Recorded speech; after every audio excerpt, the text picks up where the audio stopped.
The flames of Nexa Prime burned across the horizon as Marcus Cole dragged his broken body through the ash-covered streets.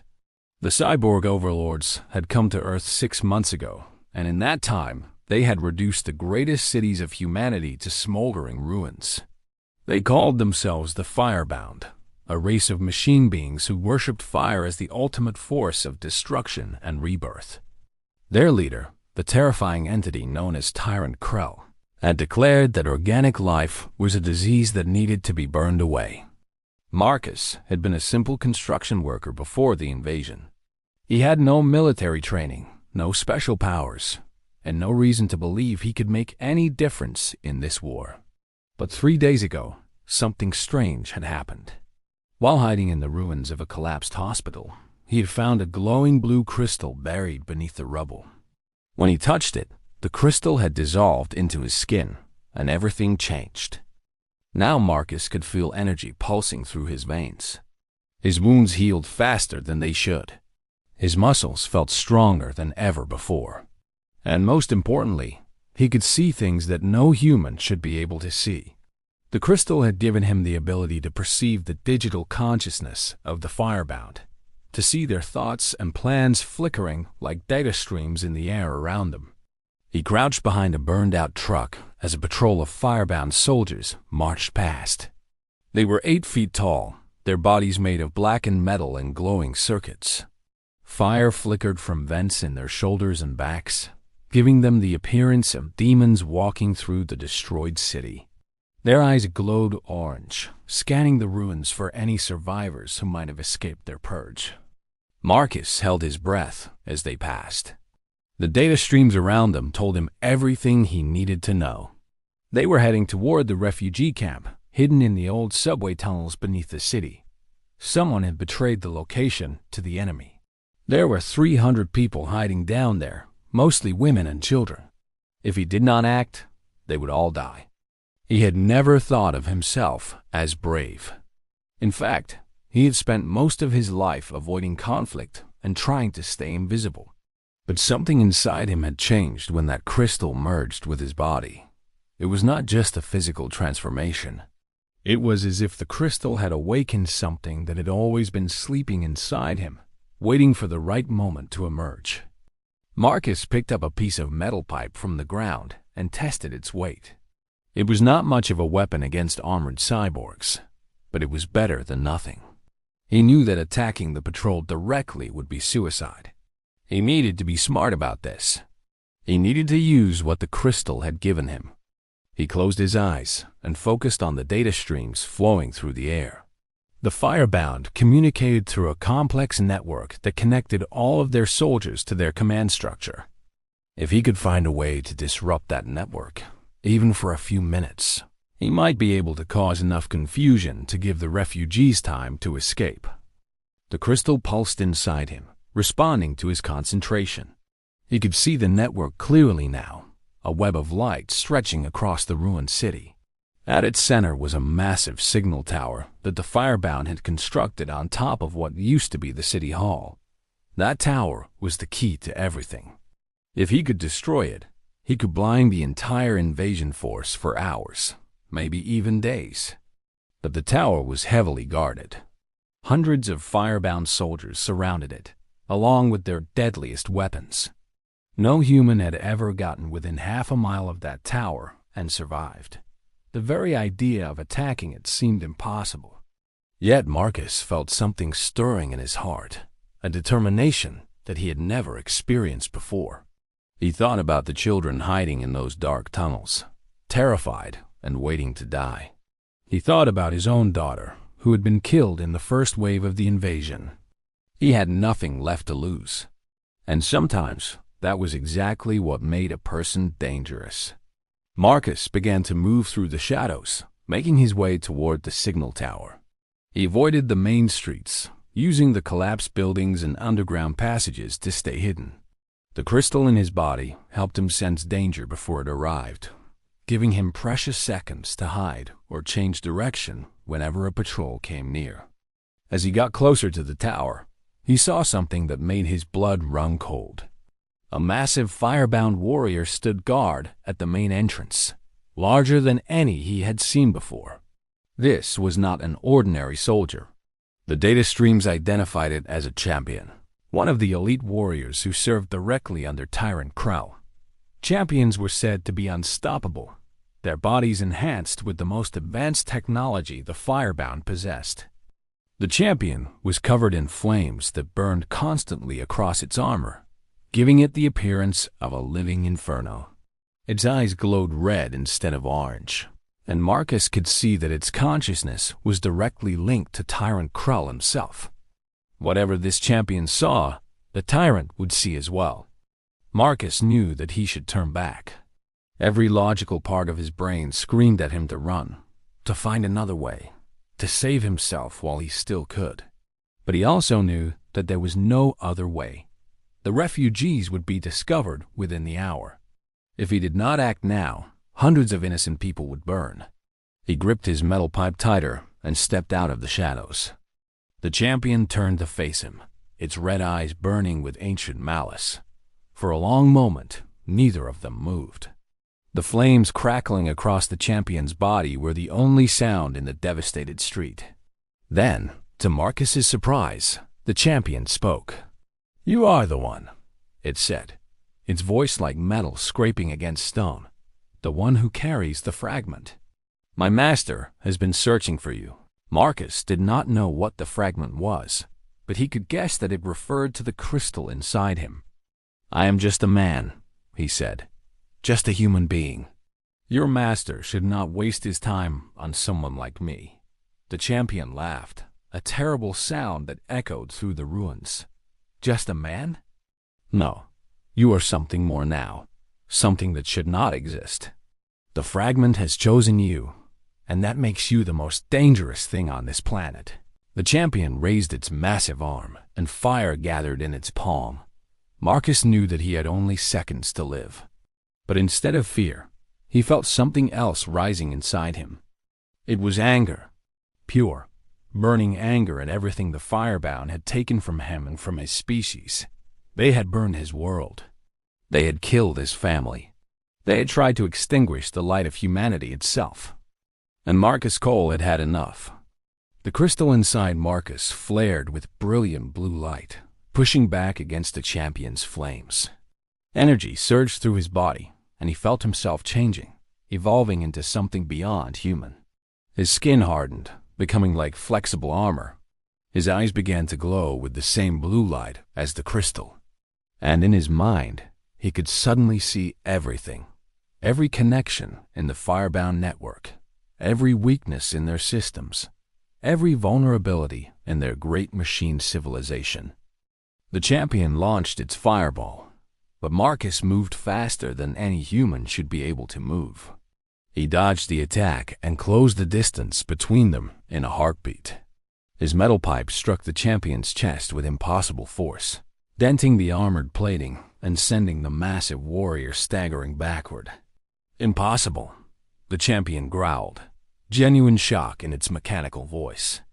"No organic being can match a champion in combat."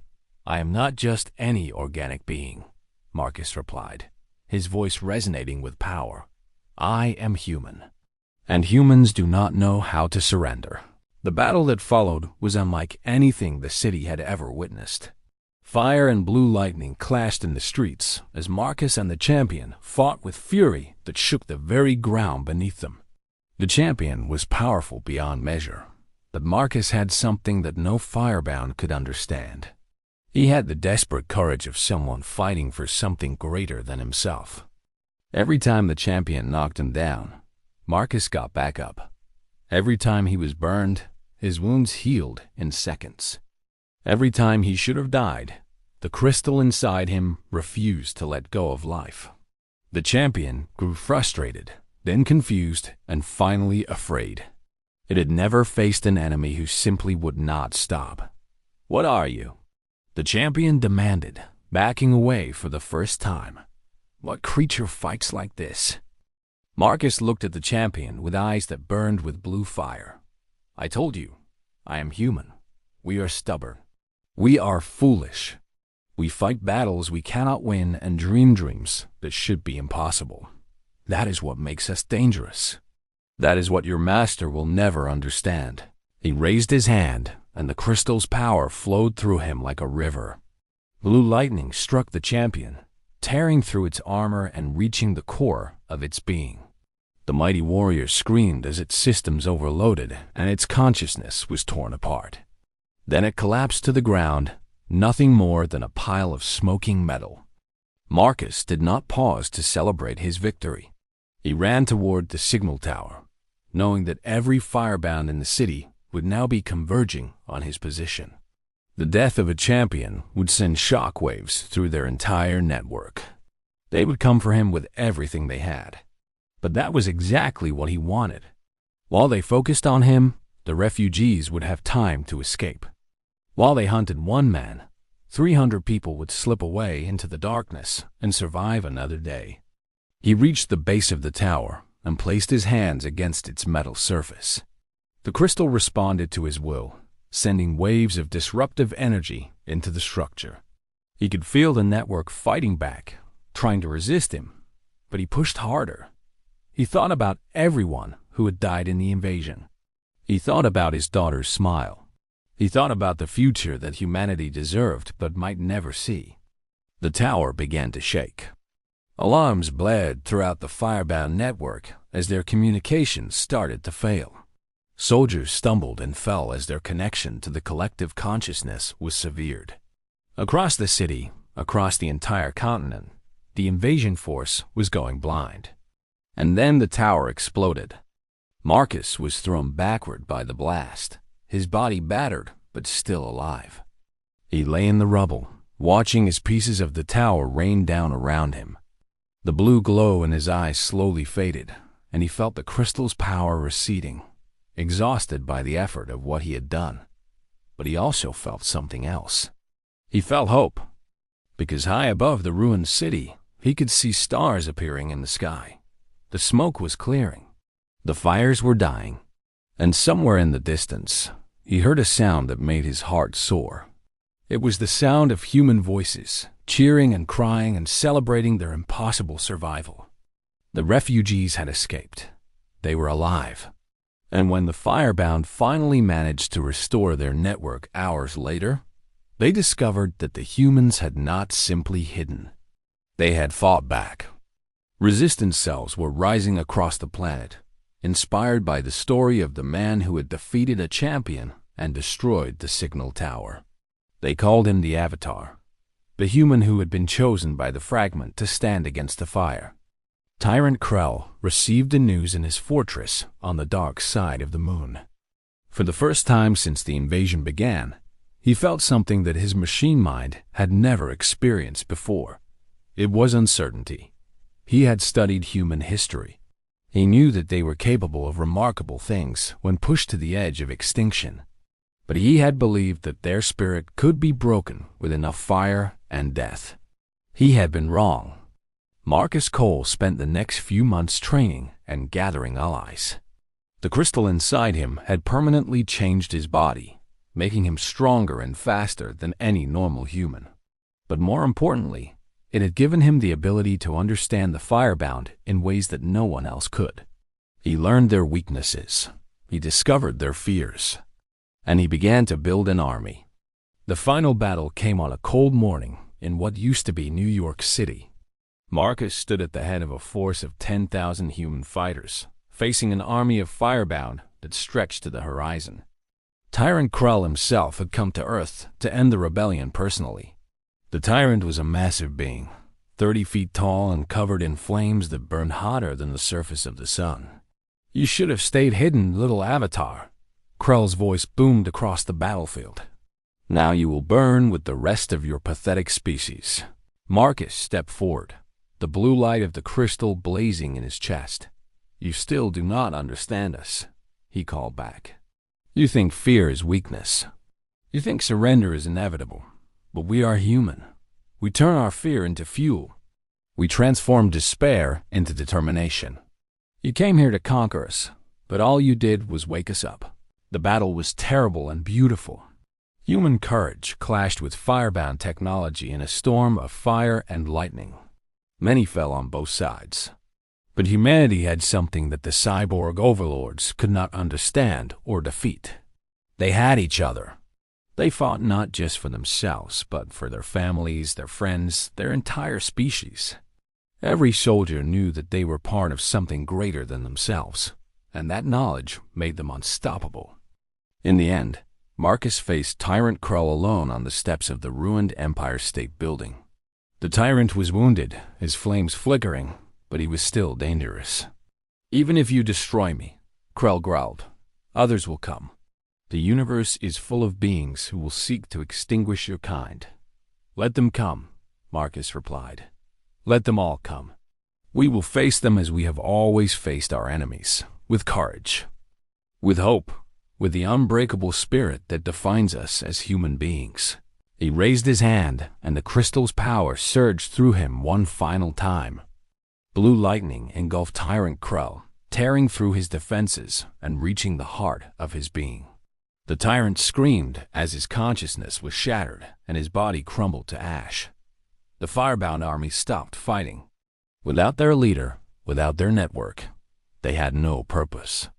One by one, they shut down, their flames dying, their bodies growing cold. The war was over. Marcus Cole stood in the silence that followed, surrounded by the cheers of his people. He looked up at the sky, where the stars were shining brighter than they had in months. Somewhere out there, other civilizations were watching. They had seen what humanity could do when pushed to the breaking point. They had witnessed the birth of a new power in the galaxy. And they were afraid. Because now the universe knew the truth. Humans were not weak. They were not helpless. They were the most stubborn, determined, and dangerous species in existence. They had transformed their fear into awe, their despair into triumph, and their broken world into the foundation of an empire that would one day stretch across the stars. Humanity had survived.